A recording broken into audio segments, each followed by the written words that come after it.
så vil jeg bare sige, det jeg gør lige nu her på den model, der er her, det er en reparation, fordi den skal til udstilling her på området, der skal den til udstilling, og så skal den se ordentligt ud. Så sådan er det. Ja.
Der er sådan en lille smule specielt lavet, fordi du kan se, det er jo ikke noget, man kan bruge. Det skal laves totalt om, så den kan altså stå, som den skal.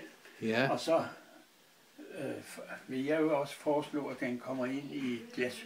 Ja.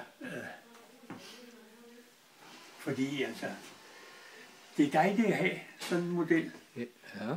Men hvis man ikke har den inde i et glasmonter, så bliver den hurtigt støvet og snavset.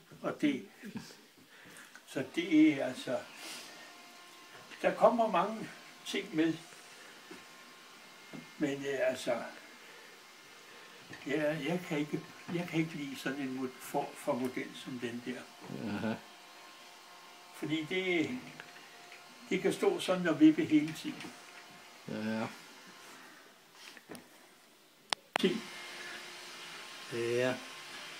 Det er bænkene. Det er bænkene, ja. Og det er de bænke, der hører til den model her. Det her, det er den originale model.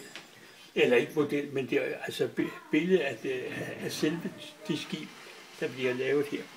Ja, og hvad er det på et skib? Det er en færge? Det er altså en færge, ja. Det er en, der hedder Agnete, og den er bygget i 1911 i Helsingør. Ah, ja.